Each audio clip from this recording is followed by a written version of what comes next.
it's an ongoing cost because it changes other relationships. And it can really, and it has for Sonia and Anna and many of the Pike families, it can just completely take over your life.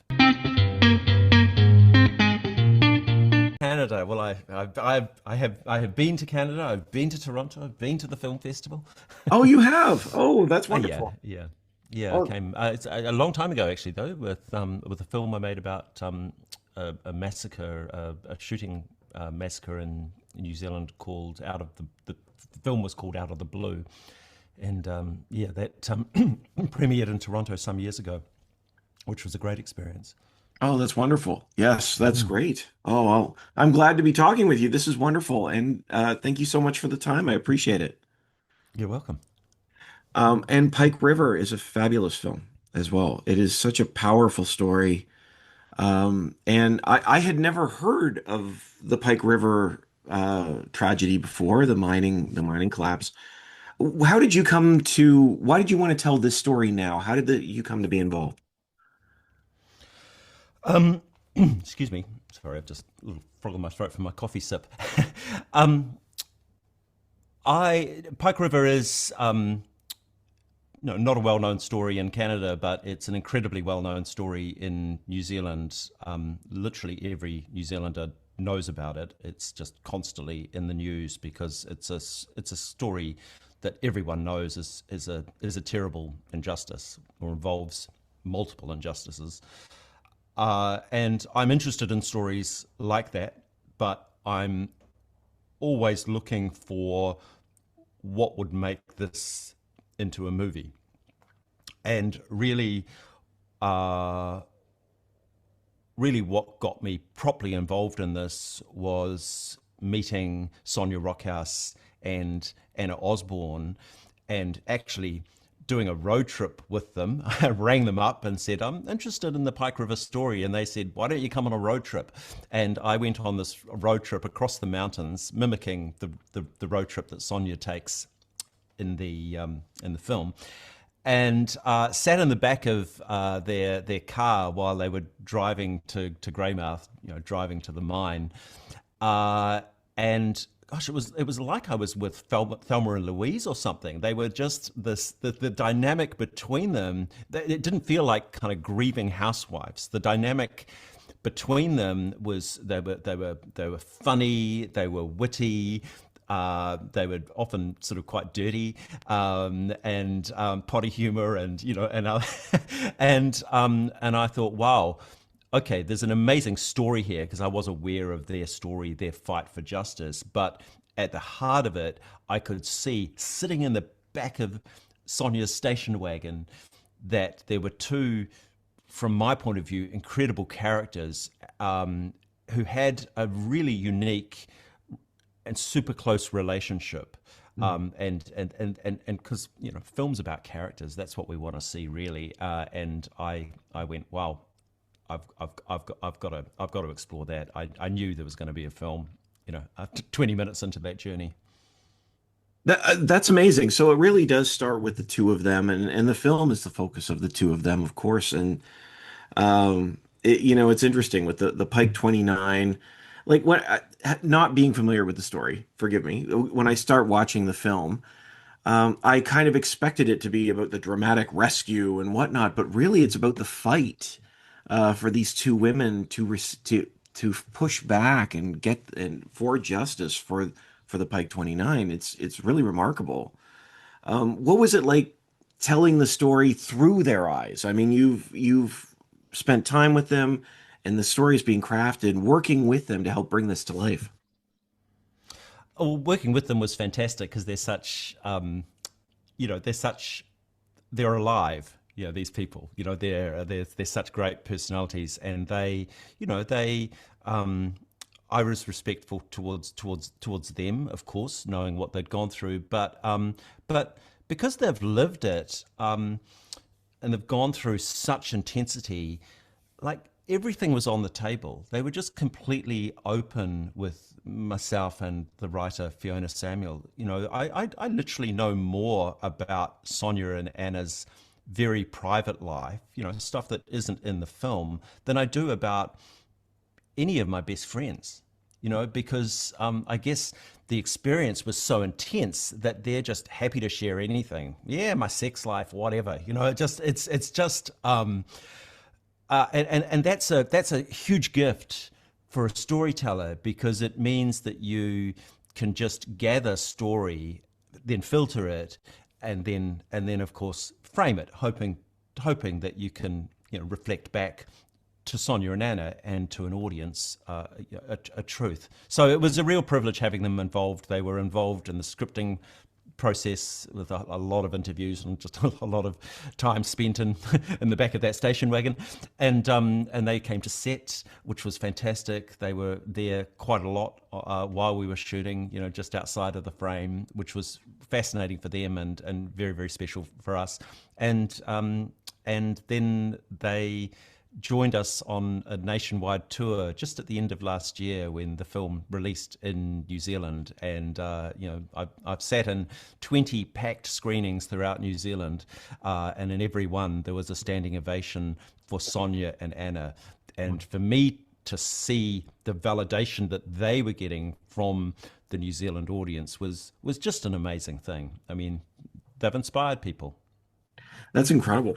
That's incredible. And like I said, it's funny with a film like this, you fall in love with the performances and the characters, but to spend time with the real people, I can only imagine what that would be like for them to be standing like off to the side of the camera when their life is playing out on screen. Like that's such a unique way to be involved and points to see your world reenacted.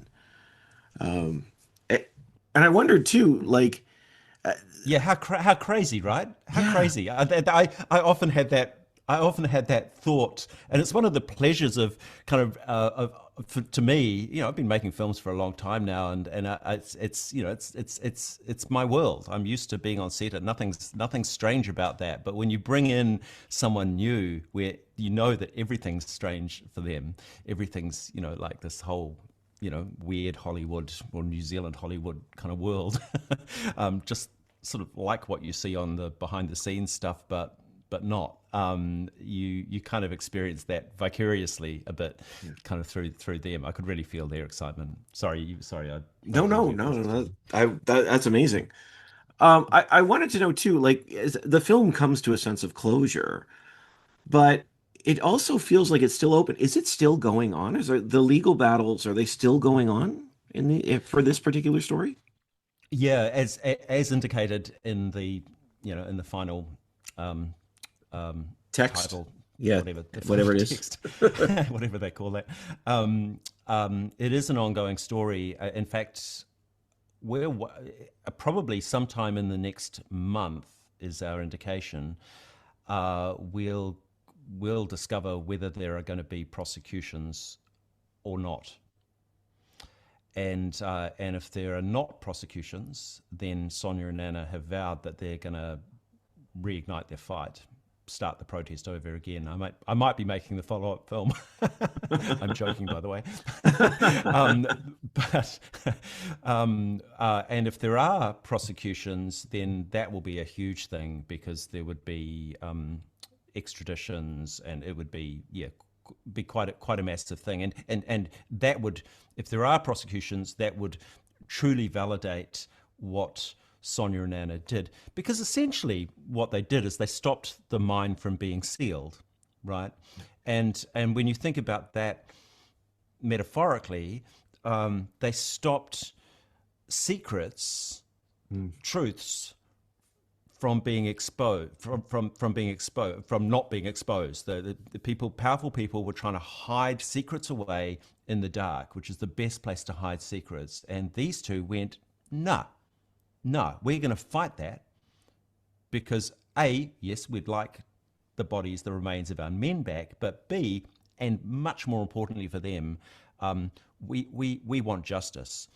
Anna said to me, Rob, because I'm just a normal person, just trying to understand their story, and trying to help other ordinary people understand it. And Anna said, Rob, if your son was murdered I don't know, in a back alley in New York, you'd expect the police to go in and explore the scene of the crime so that hopefully those responsible can be brought to justice. Well, in this case, her son was murdered, and the scene of the crime was blocked off, never explored until recently because of their fight. You know, and when you put it in simple terms like that, you go, yeah, it's just simple. It's right and wrong. What's the right way to operate and what's the wrong way to operate? And you know, the moral compass, I'd like to think, does head towards the right, but it can take some time. Well, I would love to know too, like for a film like this, I mean, with things still going on, what are your hopes for a film like this to do? Is it to build awareness? Is it to drive further action, or is it just to make sure these stories are told? Well, it's all of that, but it's all of that, but I think it goes beyond that. I think that stories like this can be inspirational. Um, you know, you tell a story about a particular thing, and I've told a story about a particular event in a particular place in a little country called New Zealand. But actually, there's a relevance and a resonance to that story, which is essentially a story that tells you that if you fight, you can win. You can get somewhere. You can change the narrative, even when you're fighting the powerful.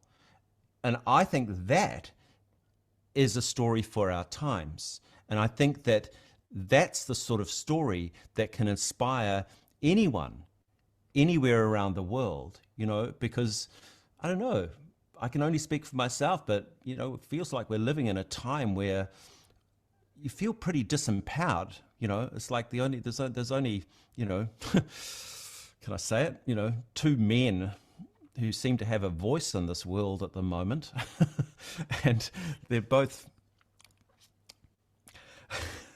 We know who they are.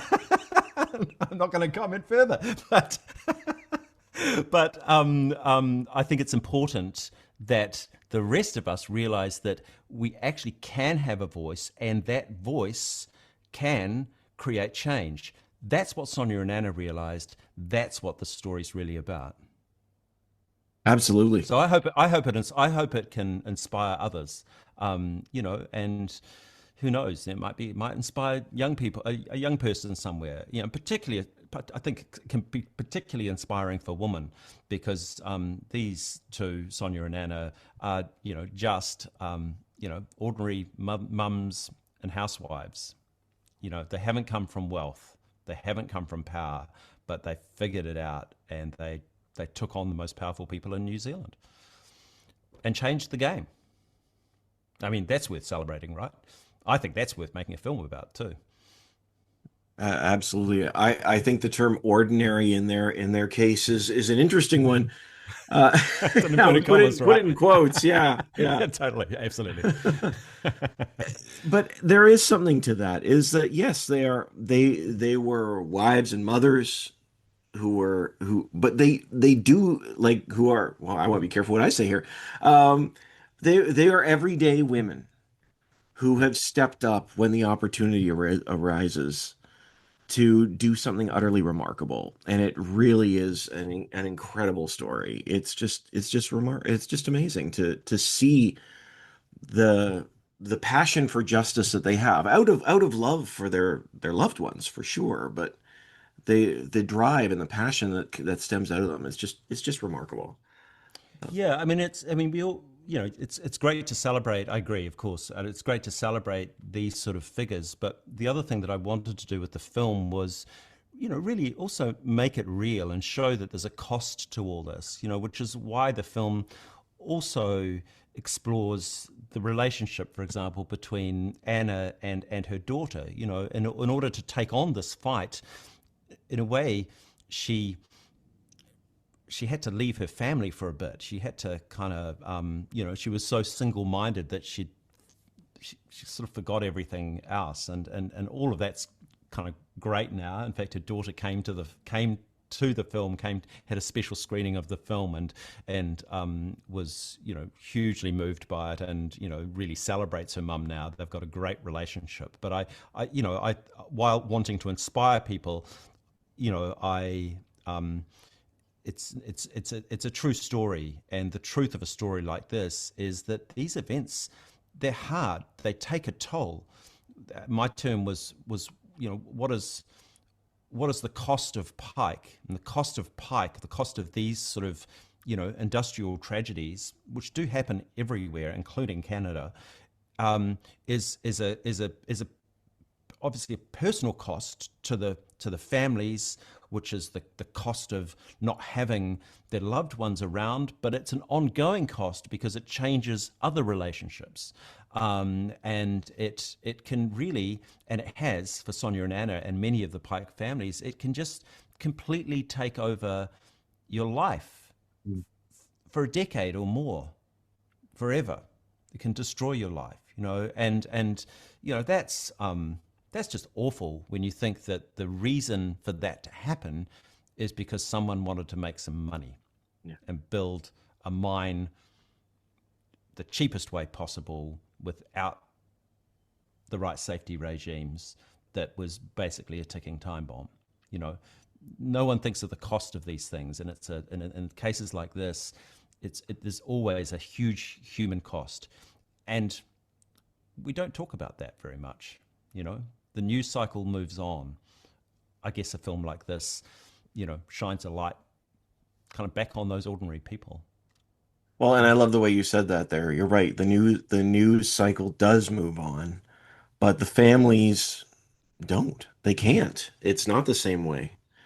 And we see that heart come out through this film, through these families, and especially through Anna and Sonya, and their fight for sure. You know what? I met Anna about 8 years ago. Before she even started the fight, I met with her in her house, and when she was completely stuck, it was in one of the low points that is depicted in the film. And I came out of the meeting. It was a 2-hour conversation because I was exploring Pike a long time ago. And I said to my writer, "Gosh, I don't think that woman is ever going to escape this." I just thought she'd top herself, basically. And because the place that she was in felt so heavy and so dark. And then fast forward just about 2 years later, once they started their protest, I met her again, and the person that I met was completely and utterly transformed. So I witnessed firsthand this transformative journey. And there's no sort of this, I'm not talking about kind of film structure or, how we want to make, stories that make us feel good. I saw this for real. She was stuck in the mine, metaphorically, kind of like her husband. She was in a dark hole.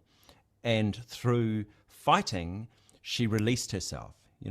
She didn't just do this fight for justice. She actually did it without realizing it to save herself.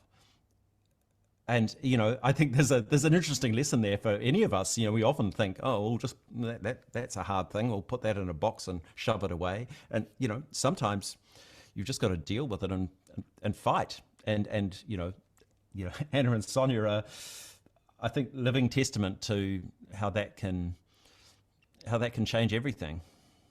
Absolutely. Personally and beyond. Yeah, absolutely. Absolutely. You can see them find themselves as Yeah, they yeah, step forward.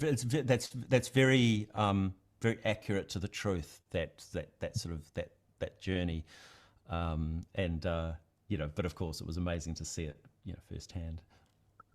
Honestly, Rob, we're out of time, but thank you so much for the chance to chat. Honestly, it is just lovely chatting with you, and it is such a powerful film. Thank you so much. I really appreciate it. Oh, thank you so much. It's been really great chat, and thanks for engaging with it. It's Absolutely. as we said, it's a New Zealand story. It happened a long way, a long time ago in a country far, far away. But I guess when stories have a kind of a human element, then that's always what you hope with films, isn't it? That you can connect with people around the world. Absolutely. Absolutely. And Yeah. this All film right. can be connected with anyone. Thank you so much, Rob. Have a great day. Thank you. Brilliant. Right. You too. Thanks. Bye-bye.